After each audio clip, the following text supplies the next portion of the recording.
shaken to the core. The Queen has had to make that choice between the crown or a family member. And it's something that, if you are not strong enough, it will tear you apart. Told by America's #1 royal source. We have incredible relationships, incredible access. We often know something is going to happen before the rest of the media does.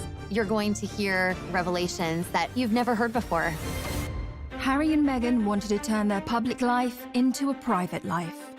As a couple, they were under an incredible amount of pressure and scrutiny. They made it known how horrible this was, that their privacy was invaded in this way. But what would happen next was shocking. They dropped a bombshell that rocked the monarchy. This wasn't just headlines in England. This is headlines in every single country. This was panic stations for the royal family. And the world is waiting to find out what will happen next. What did it mean for their titles? What did it mean for how they could earn money? Not everybody's on the same page, that much we know. They are totally royal rebels. It's changing everything for the future of the monarchy. What happens now?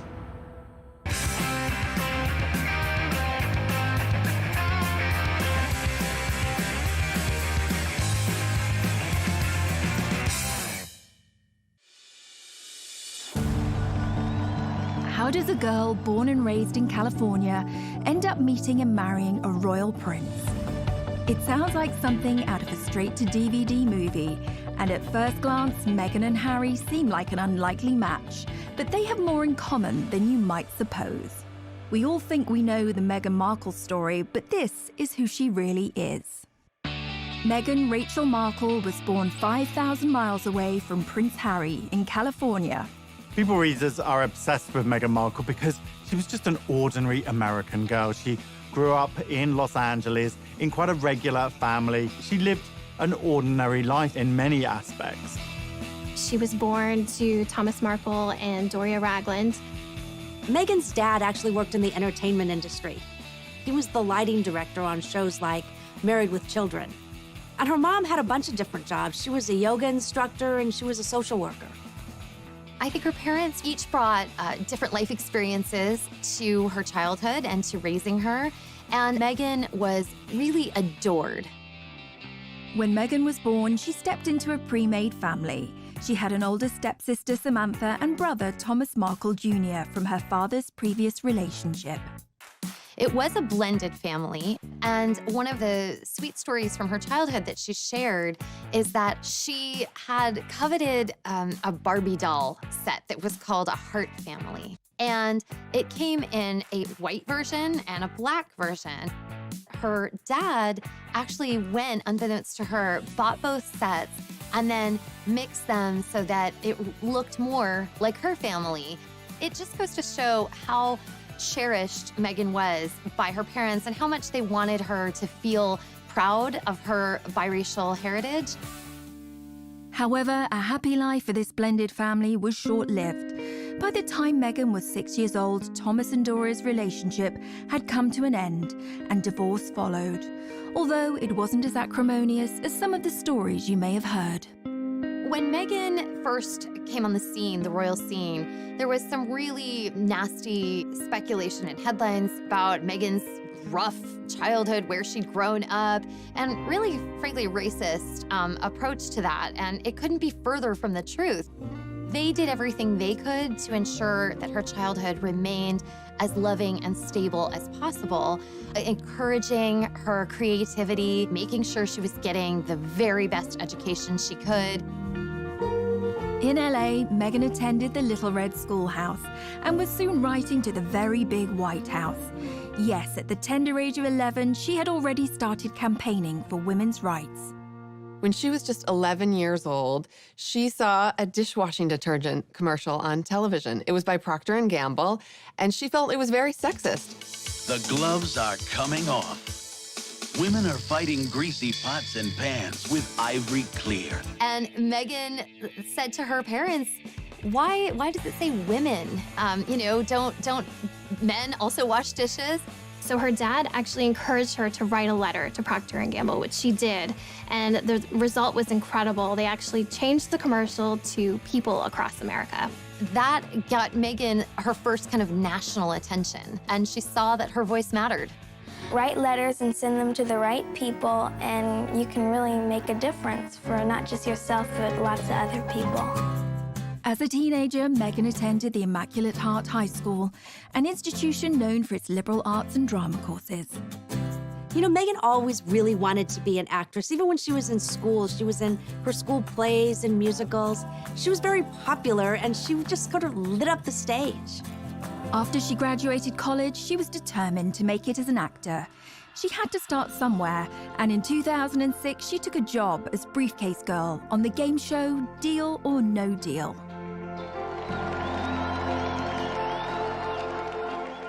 Her role on Deal or No Deal, while it definitely wasn't showing off her acting skills, it was a great opportunity for her to get in front of the camera, to make some connections, and for people to see her on screen.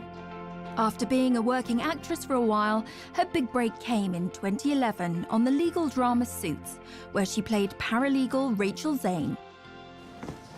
Mike Ross? Hi. I'm Rachel Zane. I'll be giving you your orientation. Wow, you're pretty. Good. You've hit on me. We can get it out of the way that I am not interested. No, I'm sorry. I would. Take notes. I'm not going to repeat myself. I love you. Rachel Zane actually was kind of a lot like Meghan Markle in my mind. She was very smart, very well put together. She did not suffer fools at all on that show. And she had a big heart. She just wanted to help. Once Meghan hit the big time, she had a platform and could use it to further her passion for activism. Meghan also promoted herself on social media with her own lifestyle blog called The Tig. You'd think that with everything going on, she wouldn't have time for romance, but she did. Meghan met Hollywood producer Trevor Engelson in 2004, and they had a long relationship and wed in 2011, and they seemed like a great fit at first, both pursuing these careers in Hollywood, him behind the scenes and her in front of the scenes with Suits. But the marriage was not to be. They were under a lot of pressure trying to sustain a long-distance relationship, and it proved to be too much for Meghan and Trevor. Their marriage lasted less than 2 years, and Meghan mailed back her wedding ring to Trevor, the divorce papers citing irreconcilable differences. Meghan was back on the market and ready to find her Prince Charming, unaware that he was living in London and was an actual prince.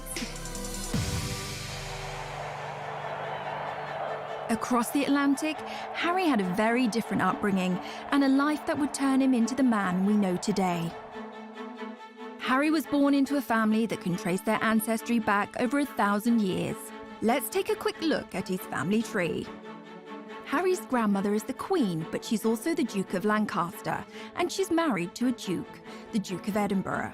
Beyond that, we've got their children, the Prince of Wales, Prince Charles, that's Harry's dad, his brother, Andrew, the Duke of York, Edward, the Earl of Wessex, and Charles's sister is Princess Anne, but she's also called the Princess Royal. Prince Charles married Diana, the Princess of Wales, and they have 2 sons, William, the Duke of Cambridge, and Harry, the Duke of Sussex. Thanks to his brother's kids, Prince Harry is knocked back to 6th in line to the throne, and all being well, he's now never going to get his hands on the crown jewels. Although Harry was born into a world of breathtaking privilege, he suffered a tragic childhood. Harry's childhood is really rooted in tragedy. His mother was killed when he was just 12 years old, when she was chased by paparazzi in Paris. And so he had to deal with that tragedy at such a young age, which definitely affected him for life. For anyone who remembers the death of Princess Diana, one of the most heartbreaking elements was seeing her young sons, William, Harry, who was just 12 years old, having to maintain that famous stiff upper lip. Everyone had to be stoic and be this brave face for the nation when Harry, a young boy, would have just been absolutely, crushed inside. We all remember the envelope with the word mummy on Diana's coffin. It just tore your heart out. You can't ask a child to have to contain all of those intense emotions and not think that later on, those feelings are going to need to be dealt with. Even an untroubled childhood can lead to a messy young adulthood. As Harry got older, he gained a reputation for being a rebel and a globe-trotting party boy. Harry's wild years throughout his 20s are well documented, from skirmishes with the paparazzi in public to a costume party where he came dressed as a Nazi. It just was endless. But today we know that all the sort of rowdy times were kind of a last hurrah before he left for his service. Harry went from party boy to action hero when he joined the military, where he served for 10 years, including 2 tours of Afghanistan. He thrived in that environment. Perhaps it was a relief for him being able to step away from the spotlight. He was a particularly skilled Apache helicopter pilot and gunner and rose to the rank of captain.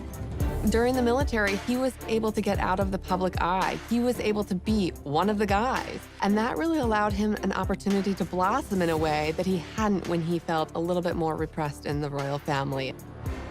This is when we really began to see Harry coming into his own. And, watching him fly helicopters in his camo, this is when he starts to kind of rise as maybe the most sought-after bachelor in the world. Harry was always a big hit with the ladies, and some of his romantic liaisons have been with businesswoman Chelsea Davy and British model Cressida Davis, who is actually a descendant of King Charles II. Harry certainly had a busy dating life, but once he started dating someone, the whole spotlight of being in the royal family came down on them, and they couldn't handle it. 2 of his biggest relationships ended because the girls couldn't stand being in that media glare. So single again, the most eligible bachelor in the world was looking for love. But going back a little further, what about some of Harry's ancestors and their love lives? The path to royal romance has never been a particularly easy one, unless you were King Henry VIII. He set up his own religion just so he could divorce his first wife. Divorce was strictly forbidden by the Pope in those days, so Hank VIII set up the Church of England in 1534 and made himself the boss. With that technicality out of the way, he went ahead and married 5 more times. But he had 2 of his wives, Anne Boleyn and Catherine Howard, beheaded. In 1937, King Edward VIII married Wallis Simpson, not just a commoner, an American, and if that wasn't bad enough, she was a divorcee. And like Henry VIII, who did what the heck he liked, Eddie's problem was that the Church of England didn't allow people to remarry if their ex-spouses were still alive. This was like an episode of Jerry Springer, and it provoked a constitutional crisis. Poor old Eddie had to abdicate. That's a lot to give up, especially when Mrs. Simpson was also seeing a married car mechanic called Guy Trundle. I promise you, we're not making this up. But rumours were she'd learned some tricks in a house of ill repute, which sounds thrilling, if rather tiring. If you wish to marry a commoner, you may end up with a morganatic marriage or left-handed marriage, an unevenly socially balanced marriage where the royals' titles and privileges don't extend to the spouse or offspring. It's a bit like flying, way easier to downgrade than upgrade. That law got changed for William and Kate, by the way. Now, Princess Margaret discovered that when she fell for Peter Townsend, a married man. Her sister, the Queen, told her she could marry him, but she'd lose all her titles and privileges. She decided to hang on to them and dump him, which feels extremely fierce and badass for 1960. Good choice, Madge. It goes to show that the path to true love is never easy, especially if you are marrying into the royal family, and Meghan would face her own challenges. Coming up. It was a very bold move, him standing up and protecting his girlfriend at the time and saying, I'm not standing for this.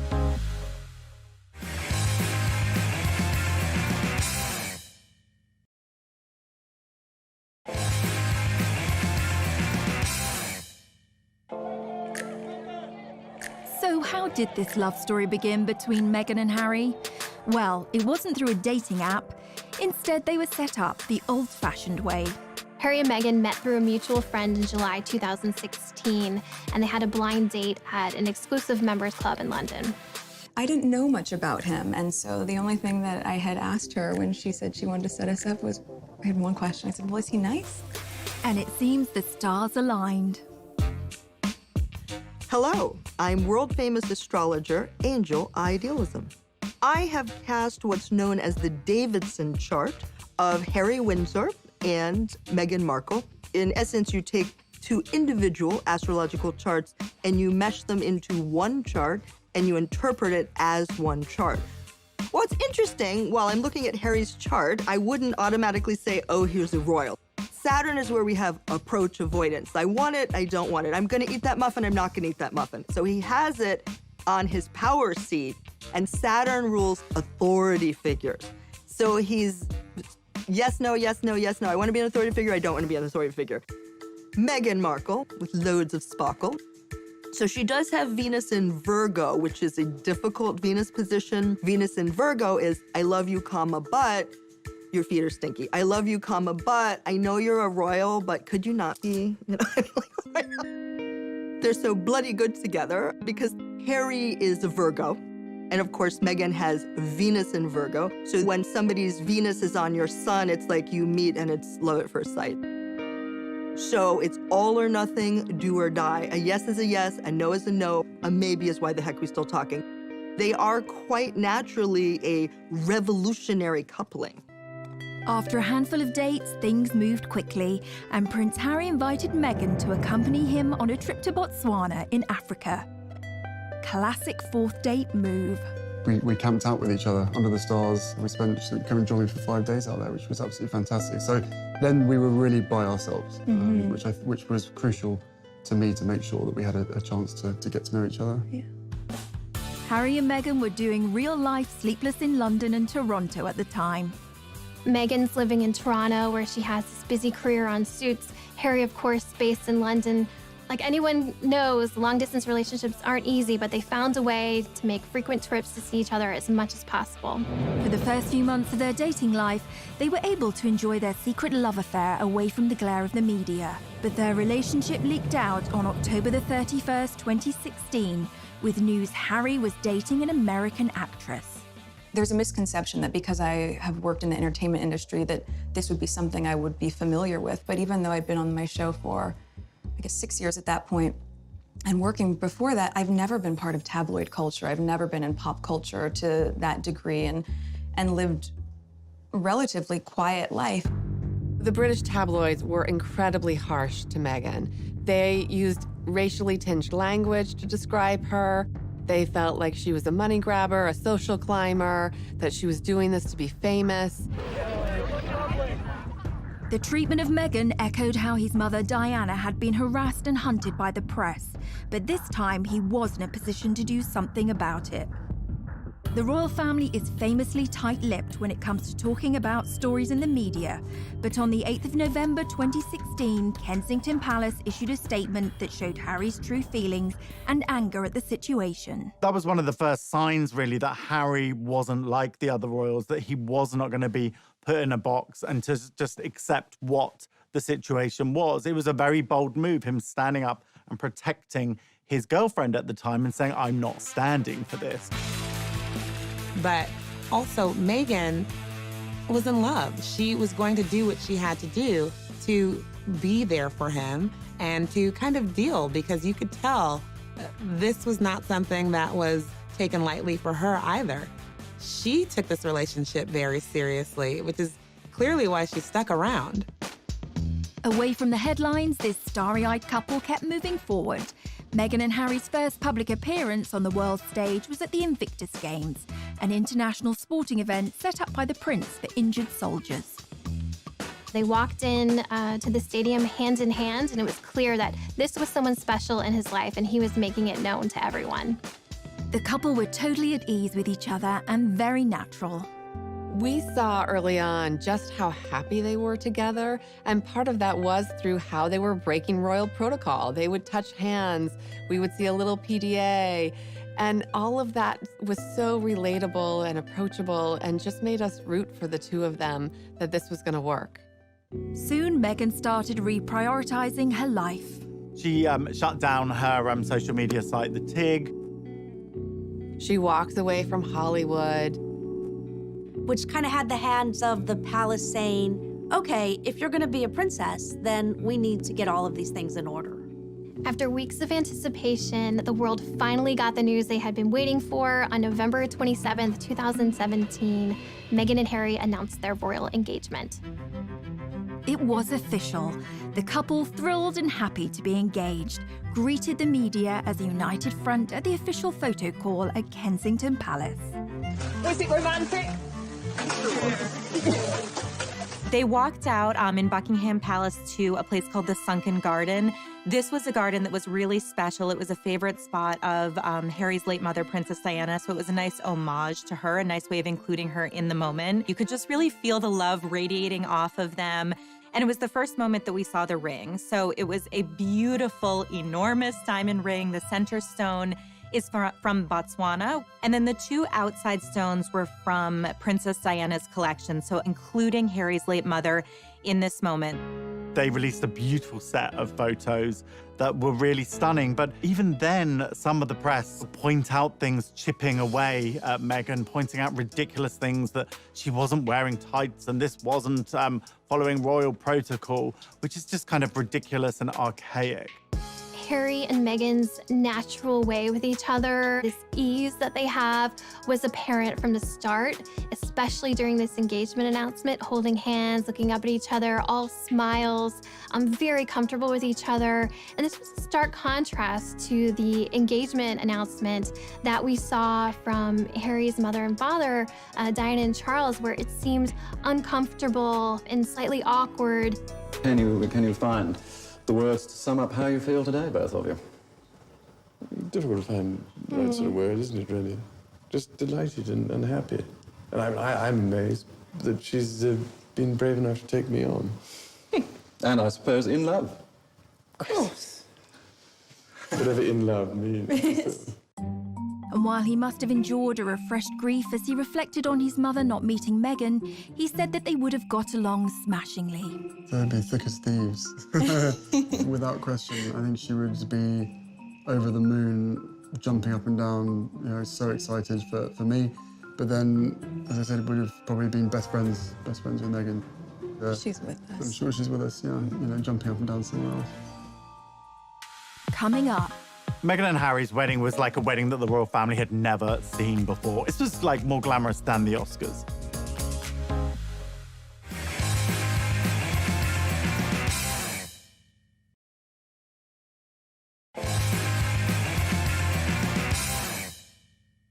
the world had been holding its breath, waiting to find out when Meghan and Harry would be tying the knot.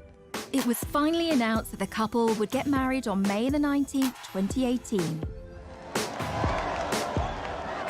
A royal wedding is the ultimate in pomp and pageantry.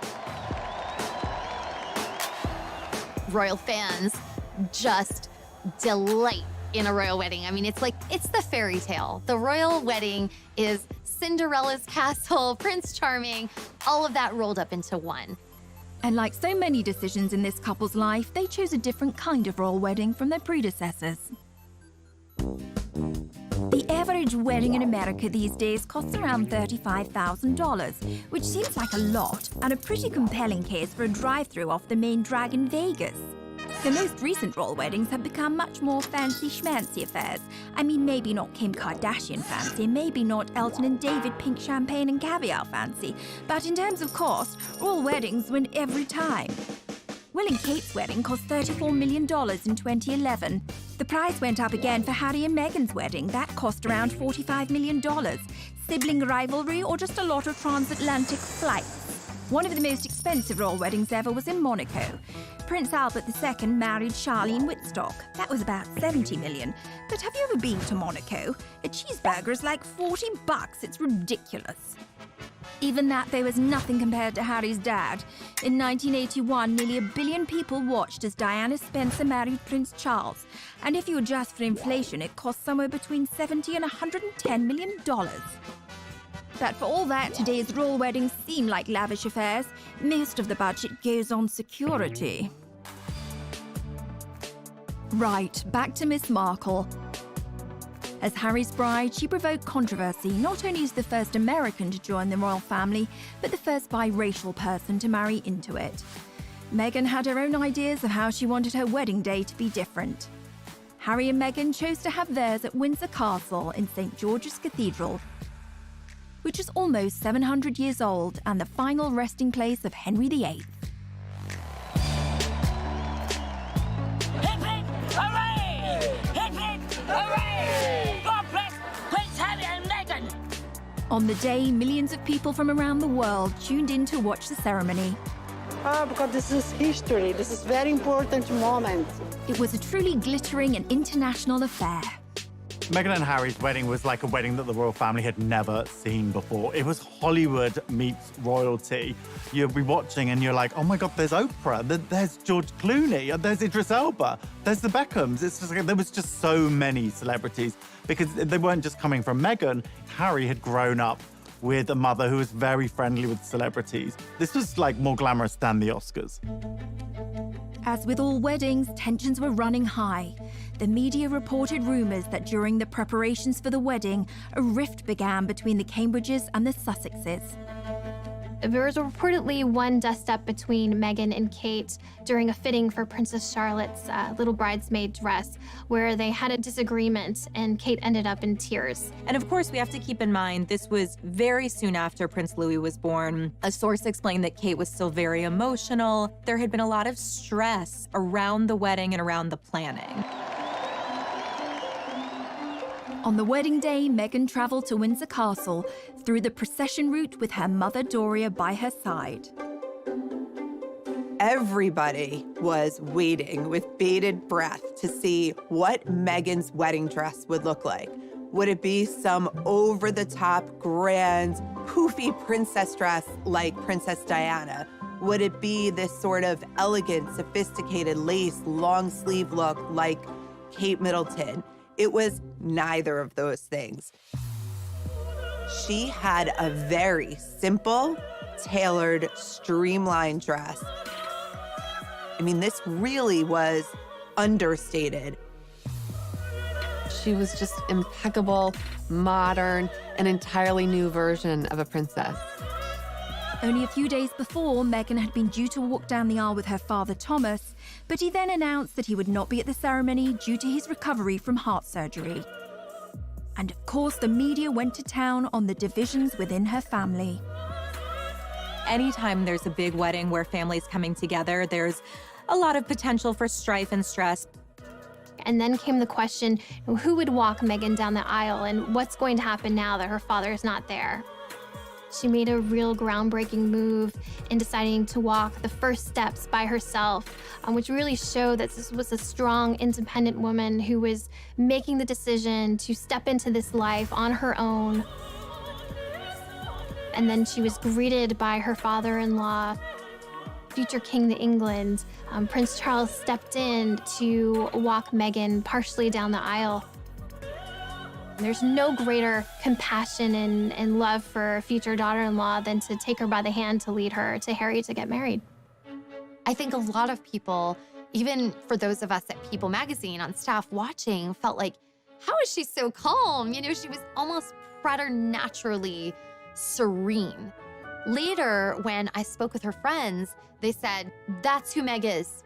When she's in the moment, she's really in it. When she's made choices, she believes them 100%. And so there was nothing for her to be nervous about. And I thought that was really extraordinary. As the star-studded congregation looked on, Meghan's pastor, Michael Curry, delivered an impassioned sermon about love. Imagine this tired old world when love is the way, when love is the way. A far cry from the usual stuffy speeches, the ever-observant media caught Kate Middleton giving Camilla, Duchess of Cornwall, the side eye. Let no one put asunder. All was saved when the newlyweds delivered what we had all been waiting for. Meghan and Harry follow in tradition by having their first kiss in public when they step outside of the church.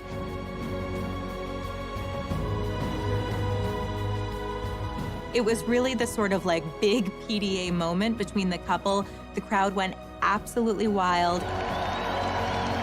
It felt like it could just be your friend's wedding and they happened to be really in love, but it happened to be something that millions of people were watching. So it was that authenticity and that genuine love that really came across, just as all of their other public moments had brought.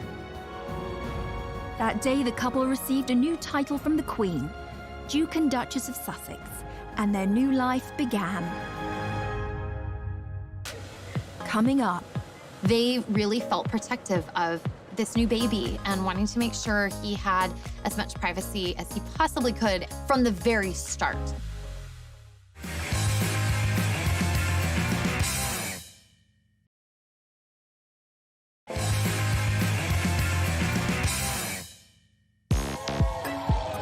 The start of Harry and Meghan's life was exciting, and as newlyweds, they moved into Kensington Palace, right next door to Will and Kate.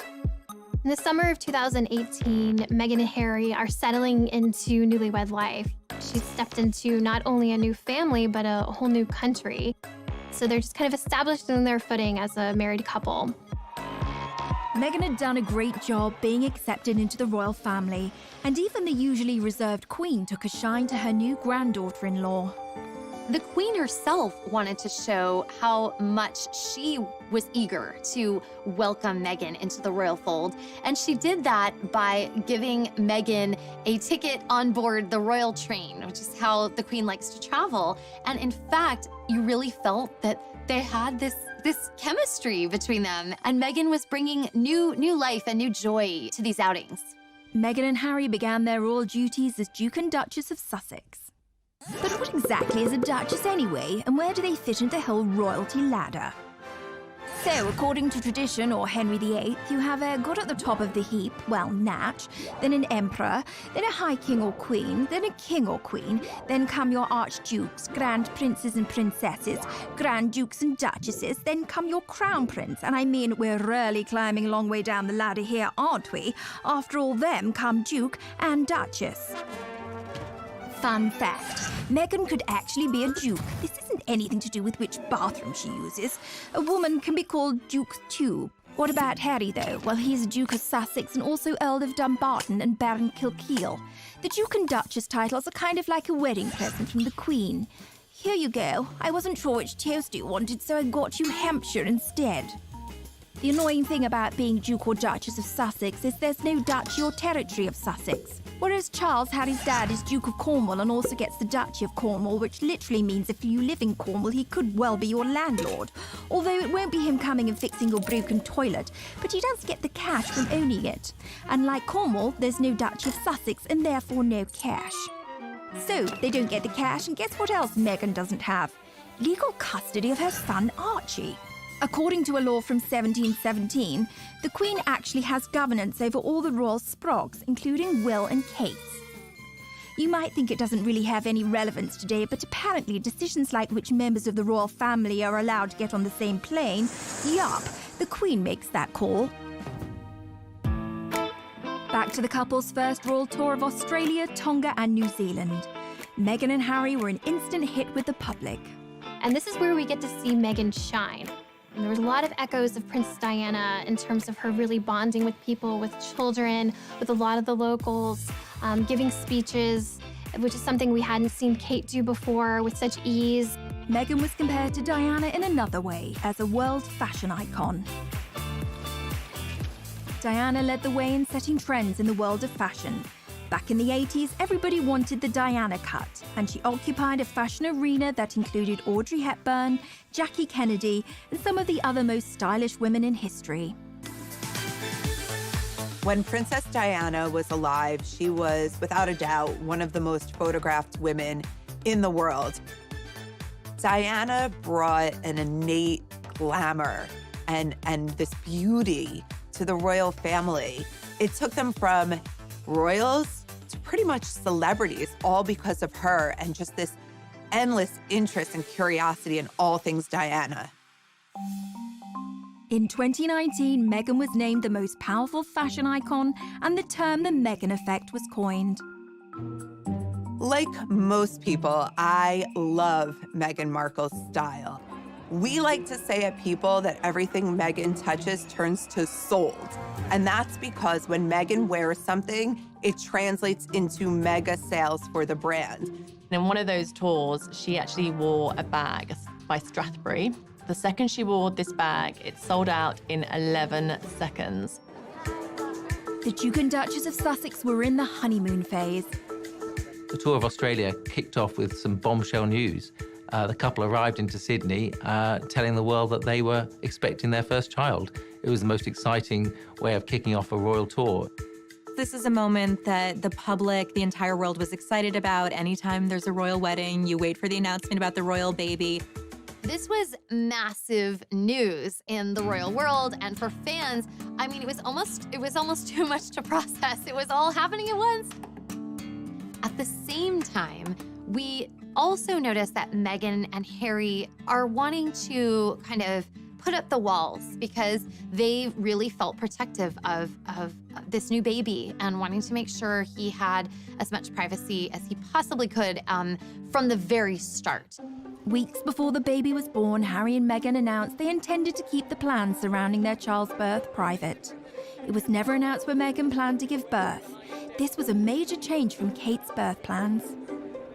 Kate, obviously, at the Lindo Wing in Paddington, every single time one of her children is born, the crowds are gathered outside, you know, the news teams are there. It's a very big global event. With royal births, we famously see the new happy parents step out of the hospital. For royal fans, there's an expectation that we would be kind of, I don't know, almost included in that. And we learned pretty early on that Meghan and Harry were not going to do this. On May the 6th, 2019, baby Sussex arrived, weighing in at 7 pounds 3 ounces. And it wasn't actually until the birth certificate of Archie was released that we even knew what hospital they had gone to. Meghan said no way was she going to walk out of a hospital and into a crowd of thousands, you know, with every TV camera from all over the world there, which is what Kate did. But Kate felt that that was her duty. Meghan didn't feel it was her duty, so she didn't do it. They didn't want involvement from the press. They wanted to do it their way. This was not a baby for the public. This was their baby. The birth of a newly born Lord Prince on this, St. George's Day, AD 2018. It does seem a normal thing for a father to protect his child and to be able to do what he wants and release photos when he wants. But the British public have a very different perception of this. They pay for the royal family. So there was a lot of resentment towards Harry when he started to restrict this access. I think the christening marked a bit of a turning point where it was, no, this is a private event. We're not going to bring, you know, cameras in. We're not going to release dozens of photos. That was a shift that a lot of people had to get used to. Meghan, Harry and baby Archie then moved away from Kensington Palace to Frogmore Cottage in Windsor. Well, Harry said that he felt like a prisoner in Kensington Palace. He couldn't wait to get out of there. The Queen offered them Frogmore Cottage, but it was in a very dilapidated state. And unfortunately for Harry and Meghan, the bill fell on the taxpayer, and it was £2.4 million. And that caused a lot of bad feeling as well. The public started to feel like this quid pro quo was off kilter. Like, well, you know, if we're helping pay for, I don't know, your new kitchen, we should get to see, you know, Archie on his special day. Meghan and Harry, they wanted to be royal and to enjoy the royal life, but they also wanted a private life. And those two don't really go together. Coming up. It was the first time that a member of the British royal family has done anything like that.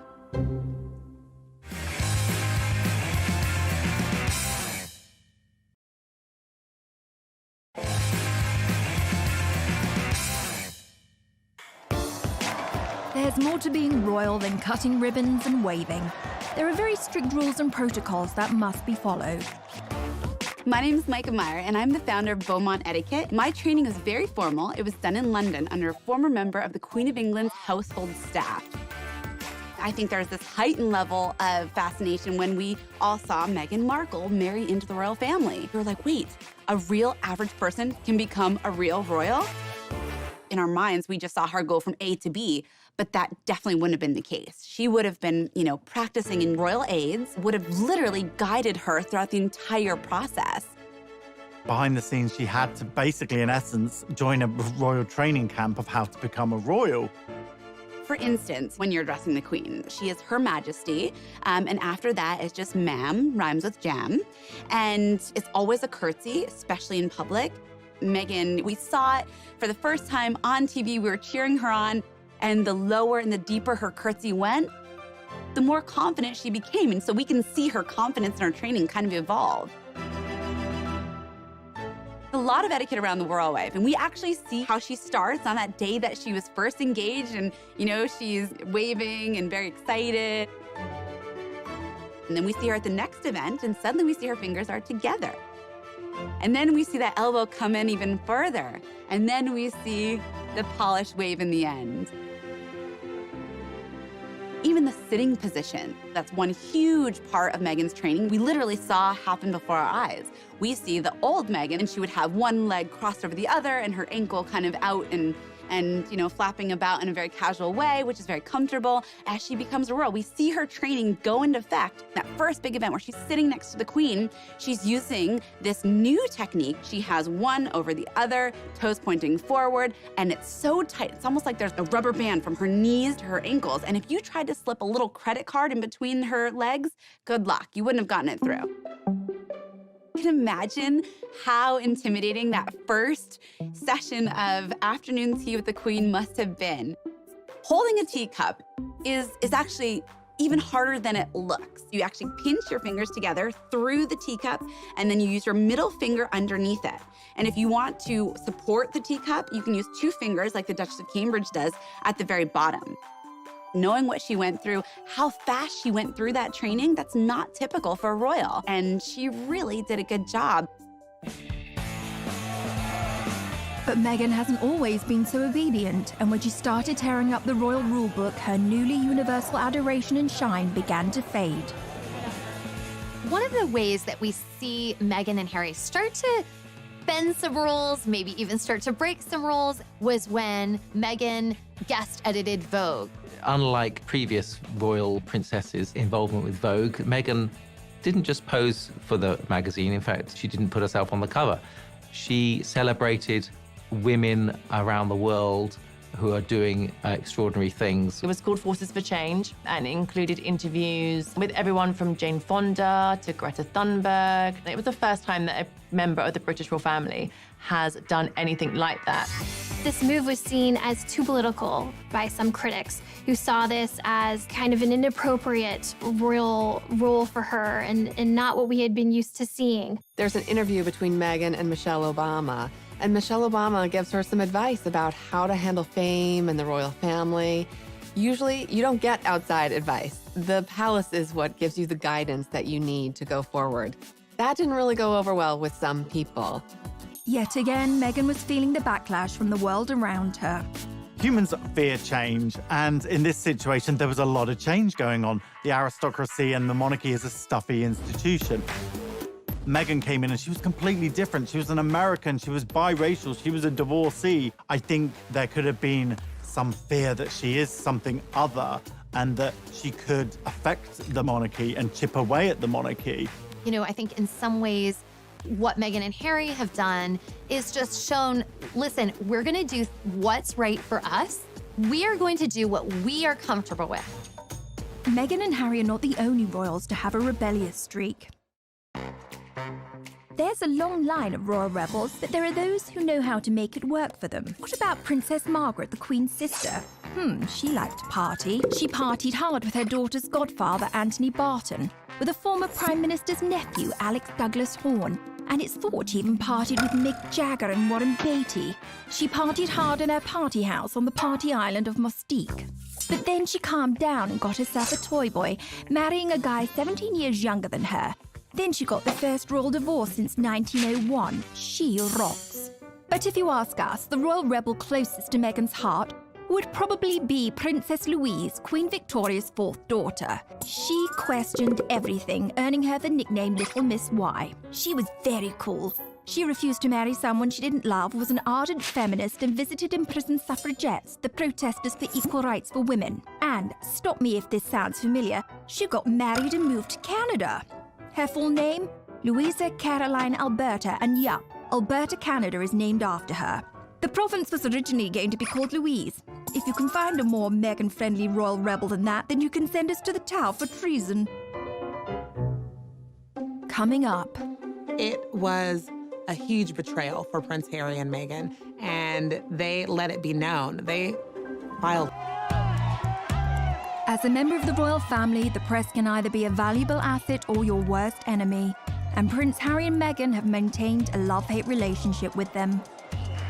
There have been times when the royals have welcomed the press in terms of trying to get their messages out. And this can be anything from, obviously, the Royal Rota, which is the established UK press corps, attending their engagements, which are to benefit charity, to shine a light on good causes. And that's the time when they really embrace the press. Even Harry's mother, Diana, used the media to her advantage. Princess Diana famously used back channels to set up an interview with the BBC's Martin Bashir on the show Panorama. And she did that because she felt that she could not make her side of the story open up the way Diana did, the way she bared her innermost thoughts and feelings. But unlike Diana, Meghan was too new to royal life to start airing her grievances publicly. But her friends would rally to the cause. In an exclusive interview with People magazine, Meghan's inner circle opened up about the Duchess's private life and her struggles with the UK tabloids. In February of 2019, Meghan's inner circle of friends felt that they could no longer remain silent while what they saw as global bullying of Meghan was unfolding. They wanted to speak out, and they came to People magazine to do that. What I heard from them was that nobody celebrates your wins bigger than Meghan. And by the same token, when you're struggling, Meghan is there with a box of Kleenex and a bottle of wine, anything she can do to comfort and support you. And, they talked about another misconception that Meghan is so high maintenance. There was a report that Meghan wanted the church sprayed the specific scent, and it was sort of diva moment. And the friend said, Meghan is so religious, she would never, ever disrespect a holy place like St. George's Chapel at Windsor Castle, and that's a contradiction to who she is. I came away feeling like my friendships are really inferior to Meghan's, because these women, they felt so loved by her and supported in a way I had really never seen before. Meghan got a little help from her friends, but it was short-lived. Later that month, the Daily Mail ran an article that for Meghan and Harry crossed the line. There was a major issue with the Mail on Sunday that published a letter, a private letter that Meghan had sent to her father. It was a huge betrayal for Prince Harry and Meghan, and they let it be known. They filed suit. She obviously feels like it's a copyright issue that they went ahead and posted that letter without her permission. The action was accompanied by a scathing statement from Prince Harry denouncing the media's bullying of his wife. This clearly goes back to his anger and his hurt at how his mother was treated. Days later, Prince Harry sued the owners of The Sun and Daily Mirror for allegedly hacking his voicemails. They're both very much taking a stand against the UK press, against the tabloid intrusion that they feel has completely compromised their ability to have a private life. So who are the tabloids? If you're even slightly famous and you're in Europe, the chances are, whatever you're doing, someone is going to be taking a photograph of you. They're pretty aggressive with how they get their scoops. A famous scandal was Squidgygate. A British newspaper got hold of a recording of Princess Diana and her close friend James Gilby speaking on the phone. In the calls, Gilby calls Diana either Squidge or Squidgy 53 times. Try calling me that once, I dare you. There's always been a degree of push and pull with the press. Let's not forget the British royal family is paid for by British people. They help fund their lavish lifestyle. So what the royals get up to is very much in the public interest. Now, poor Meghan has felt the sharp end, and the coverage of her life in Kate Middleton's is astonishing. For Kate, not long to go, pregnant Kate tenderly cradles her baby bump. For Meghan, why can't Meghan Markle keep her hands off her bump? Is it pride, vanity, acting, or a new age bonding technique? For Kate, Kate's morning sickness cure, Prince William gifted with an avocado for pregnant Duchess. For Meghan, Meghan Markle's beloved avocado linked to human rights abuse and drought. One thing's for sure, pics of the royal family mean cash, so watch out for that long lens, Meghan and Harry. Coming up.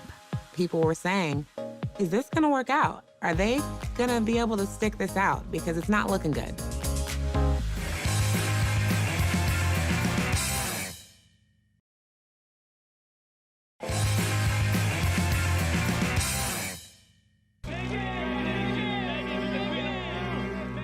As media scrutiny intensified, so did tensions inside the royal family. This was a turning point for Prince Harry and Meghan when it came to them just not putting up with the British press anymore. You would think that, you know, the royal family would step out and make some sort of decree or something in their support, and it didn't happen. And you start to see not only the shift between Prince Harry and Meghan and the press, but a little bit of a shift between them and their family. There were some tensions going on behind the scenes. I think what happens with any family is that an outsider, someone else comes in, they marry a member of the family, and the dynamic changes.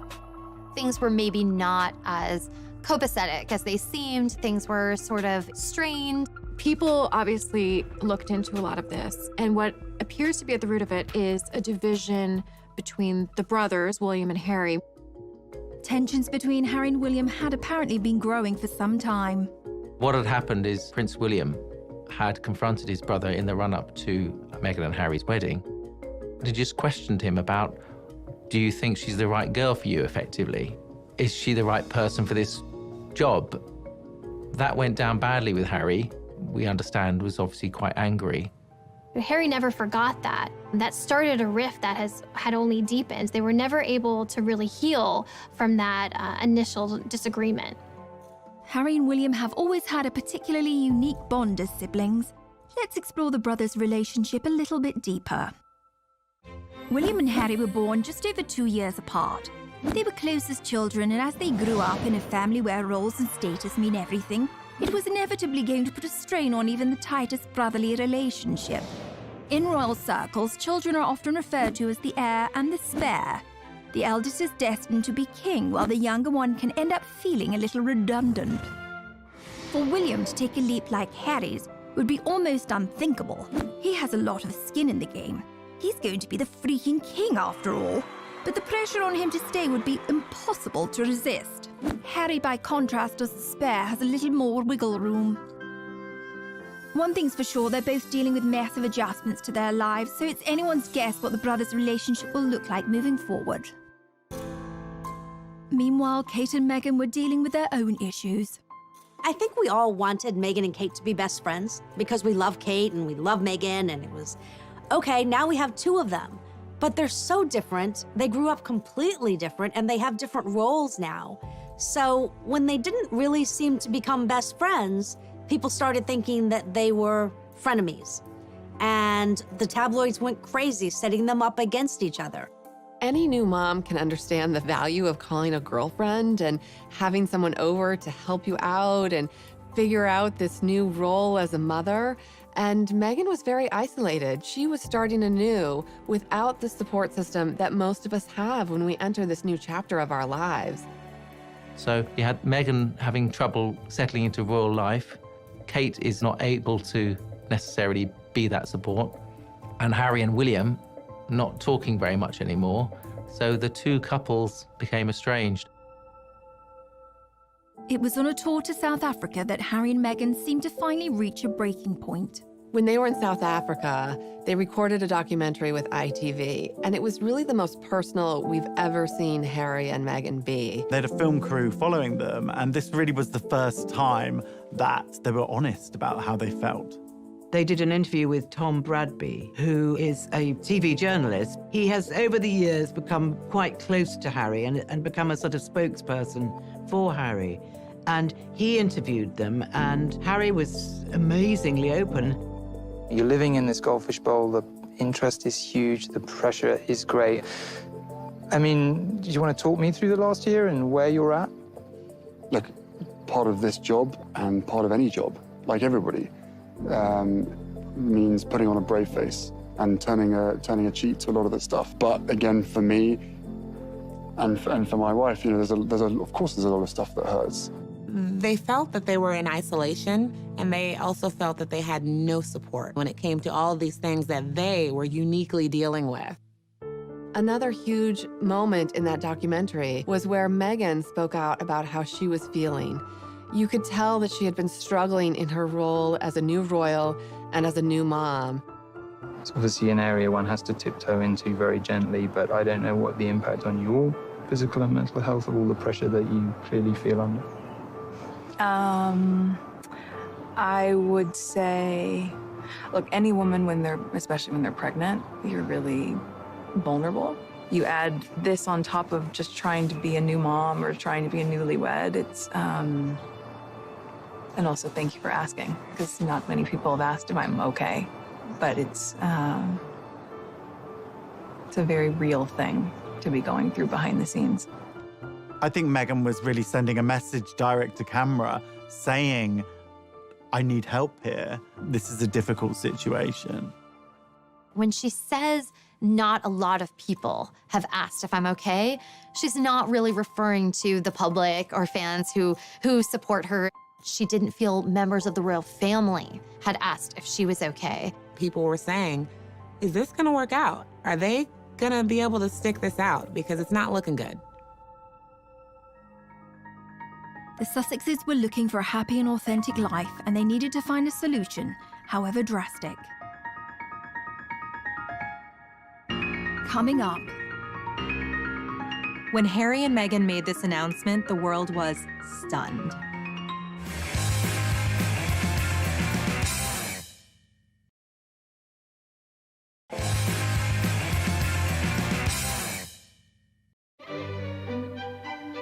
We all remember those moments in history that changed the world. The first moon landing. The assassination of John F. Kennedy.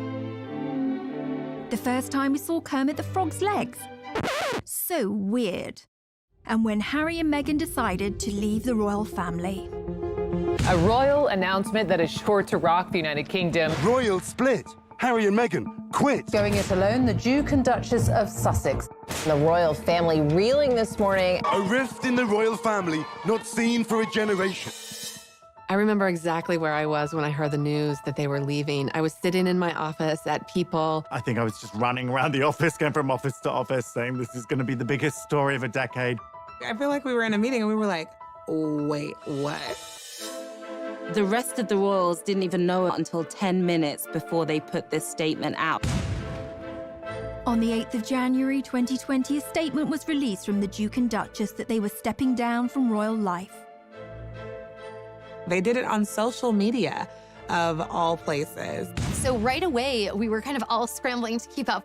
It's on Sussex Royal, and is there going to be more coming? And who's going to answer the questions? I can't even imagine the chaos in the palace on that day. The poor queen, she's 93 years old, and now this. One of her favorite grandsons now stepping back from royal life, and what does that even mean? News like this usually goes through the royal communications team, goes through the queen. There is a long list of steps you take before this goes out to the public.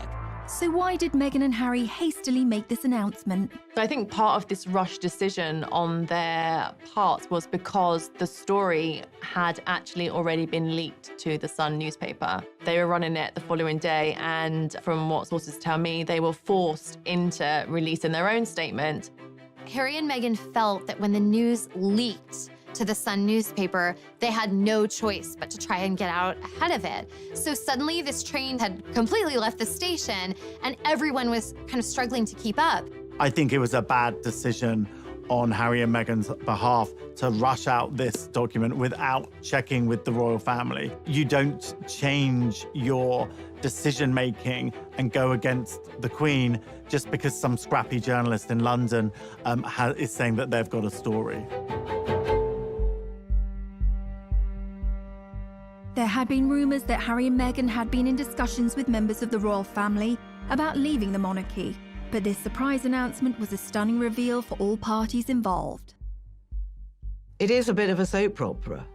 But I mean, quite frankly, the things that have happened recently, you couldn't write it.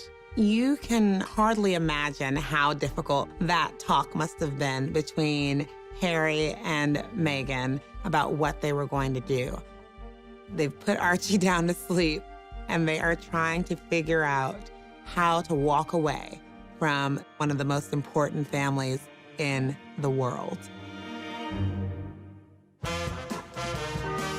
Meghan and Harry have not been the only royals to drop a bombshell. Being royal is a high-stakes game, and if we look to the past, Meghan and Harry are not alone in causing a few royal eyebrows to be raised. Good old Chuck and Cammy, Charles and Camilla, first met in 1971, but waited 34 years to get married. In that intervening time, Charles married and divorced Princess Diana. There was an infamous moment when they were asked, "And are you in love?" Diana replied, "Of course," and Charles drawled, "Whatever love means." 15 years later, it was all over. In the meantime, Camilla had married and divorced Andrew Parker Bowles. But they didn't exactly wait until their wedding night to hook up. They were still married, but it was to the reported approval of Camilla's first husband, who knew all about it. In fact, a recording of a phone call between Charles and Camilla got leaked, which is far, far beyond what you might call a bit saucy. We'll let you look that one up for yourselves. This is a family show, people. So in the grand scheme of things, Harry and Meghan's bombshell seems pretty tame by comparison. The media, having felt kept at arm's length, went into a frenzy.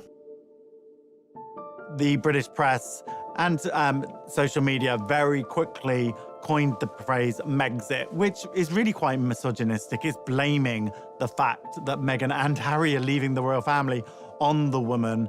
The British press is always blaming Meghan. They've done that from the beginning. Whatever Meghan and Harry do that they don't like, it's Meghan's fault. From a tabloid media standpoint, Meghan became the focus of she's the one driving this decision. But anyone who really knows Harry knows that he has expressed a desire to step away from royal life from the beginning. There were times in his 20s where he kind of lamented at this role that he's in and hinted at that he would love to have a life outside of the royal family. So if anything, he's the one propelling this decision, and Meghan's supporting him. I think we know now this is a decision they made as a couple. They're very much a family unit. You know, we know they have a great relationship and that they're doing things that they think are best for their entire family. This had to be something that really weighed on them. But what must have weighed on them more was what they had been through for them to make the decision to leave the royal family, to leave the Windsors. I mean, it's a dream for so many people. And they decided to just walk away. Coming up. Something like this could bring down the monarchy. This was panic stations for the royal family.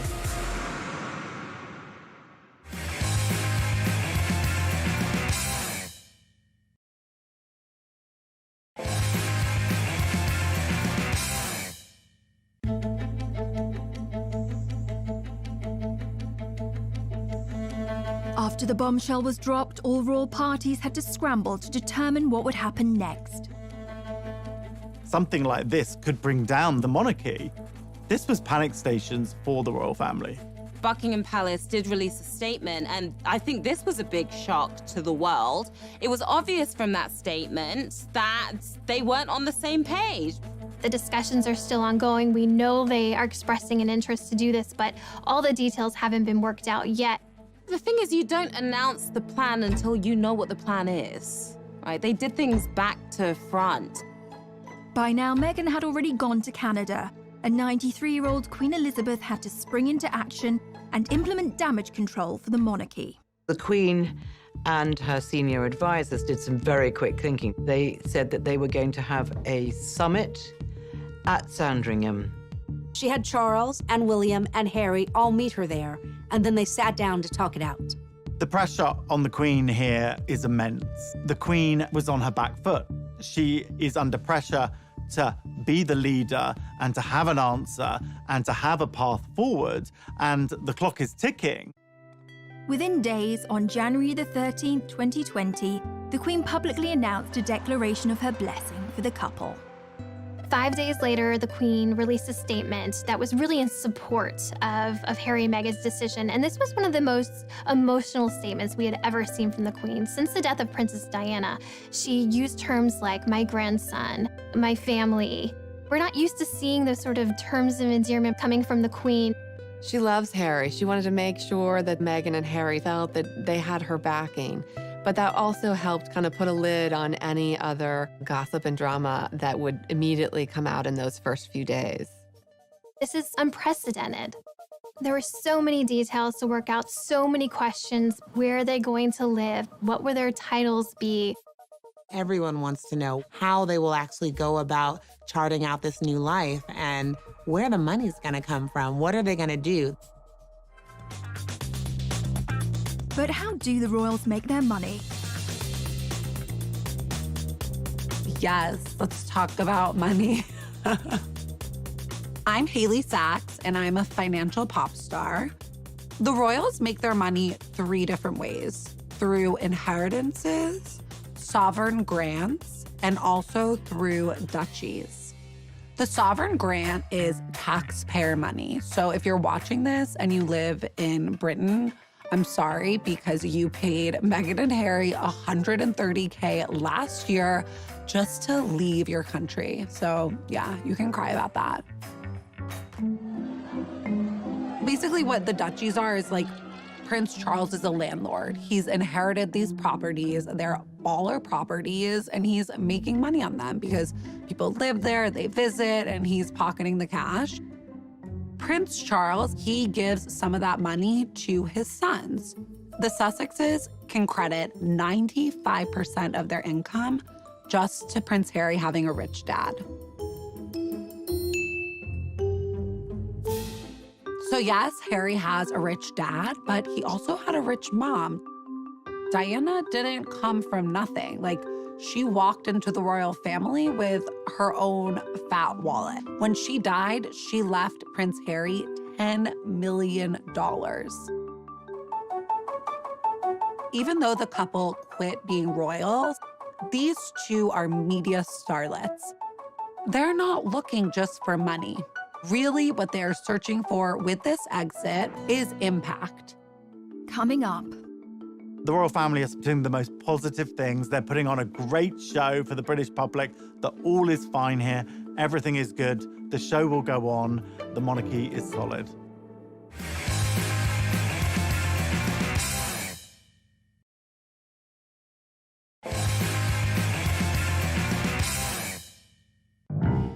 While Meghan was busy unpacking her Suits DVDs in Canada, it was back to business for the royal family.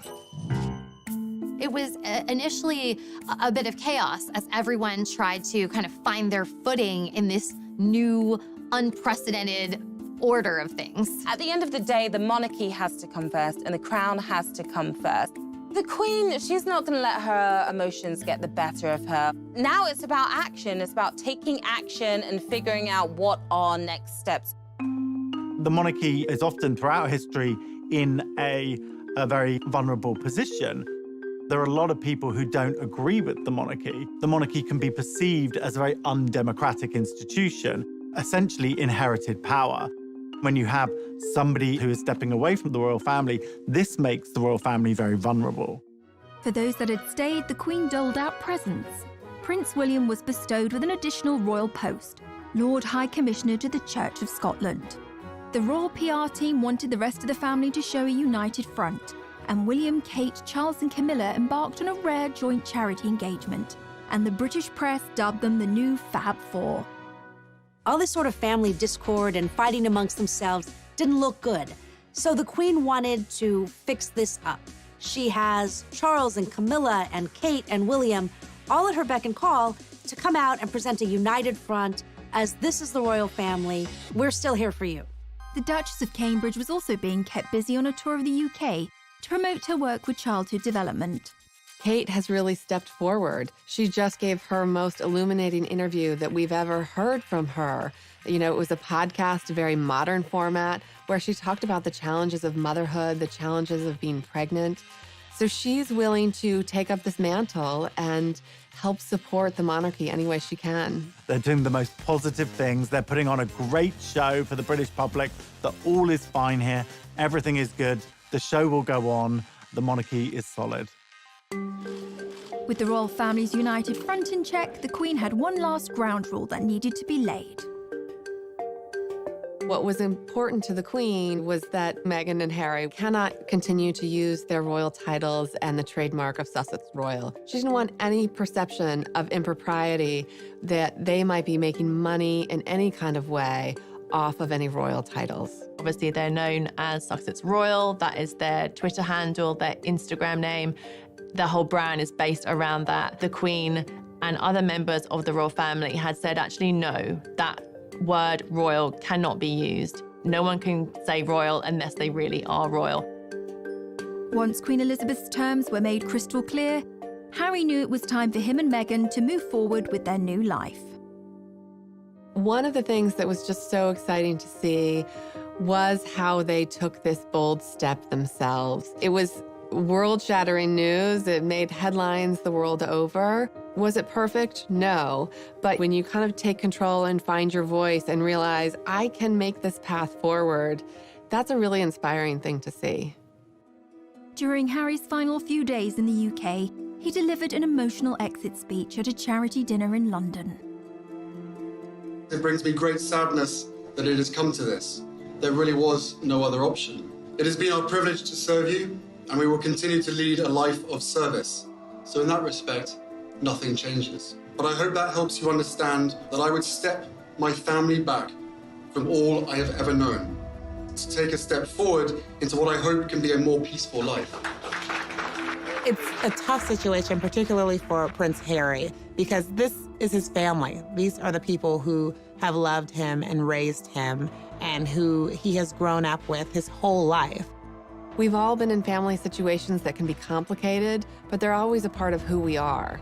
So I think the goal for them is to still have warm relations. I think Harry and William still want to reforge their bond, but it's going to look very different than anything we've ever seen before. The rest of the world had their own reactions in the aftermath of the Sussex's bombshell announcement. While Harry filled a suitcase with a gold toothbrush, some monogrammed socks, and a copy of How to Succeed in Business, support was flooding in from celebrity friends and admirers. Bette Midler hoped Meghan would bankrupt them all, although I don't quite see how she'd manage that. Oprah Winfrey said she supports them 1,000%. And Jack Osborne observed, "Listen, Prince Harry, if I can survive my family, you can survive yours." And Meghan's friend Jessica Mulroney, who previously had the sweetest babysitting gig imaginable looking after Archie, called out critics of Meghan as racist bullies and posted this quote on Instagram after the news. "A strong woman looks a challenge in the eye and gives it a wink. Wink hard, Meghan." Coming up, how is the next chapter going to unfold? The world is their oyster right now. They can pretty much do anything that they want. Harry joined his wife Meghan in Canada to start their new unprecedented post-royal life. It was revealed that Meghan and Harry are going to be splitting their time between the UK and Canada during this period of transition. So they set their sights on Vancouver Island, where they spent a lot of the time over the holidays. Life in Canada was pretty peaceful for the most part compared to living in London. They were in a friend's $14 million mansion in Vancouver Island, taking a lot of walks with Archie, spending a lot of family time together, doing yoga, being as healthy as they possibly can be. Canada is somewhere that Meghan's very familiar with. She used to film in Toronto. But I think it's a place that she felt safe. This wasn't the spotlight of London, and they just needed somewhere calming somewhere that they could get their thoughts together and really also heal their mental health, I think. So what are the predictions for the couple's next steps? It's brand new territory for them to be trying to find a way to basically earn money. And, you know, when you are the Prince of England and the Duchess of Sussex, it's like you have to earn a lot of money in order to keep up that lifestyle and to live independently. It's gonna be a really interesting road ahead. Their last round of royal engagements were in March. They're officially stepping back, and they'll no longer be using their HRH titles or Sussex Royal. But I think the world is their oyster right now. They can pretty much do anything that they want. Both of them are very smart. Both of them are very talented. Harry and Meghan's next steps in terms of their careers is anyone's guess. Who knows whether we might see a Meghan Markle clothing range for one of her women empowerment charities. We might see a book deal maybe, although various ones of those have been denied so far. We also know that Harry is involved in a TV project with Oprah for Apple TV. So that will be announced at some point this year, I'm told. We've already seen that Meghan did her first voiceover role for Disney, and the check was donated to a charity for elephants. They're definitely going to be cashing in on their celebrity status. There is no way they're going to be penniless. They are going to have offers coming through the door. We saw Harry and Meghan recently in Miami at this banking summit at JP Morgan. We thought they were going to be laying low. Suddenly we got the news that Harry and Meghan were sitting next to J-Lo and A-Rod at a star-studded event for JP Morgan. And there are rumors that Harry earned $1 million for giving a speech at that event. It's not a bad paycheck at all, especially for your first time outside of the royal family. People are going to be offering them deals left, right, and center, but they still have to have composure and remember where they came from, because ultimately they don't want to disrespect the monarchy. The Sussexes don't need to rush into anything. They're still extremely high-profile people. In fact, maybe even more high-profile now after stepping back from the royal family. And since making this bombshell announcement, they're probably more famous than they even were beforehand. What do the inner circle of Harry and Meghan's world think of this?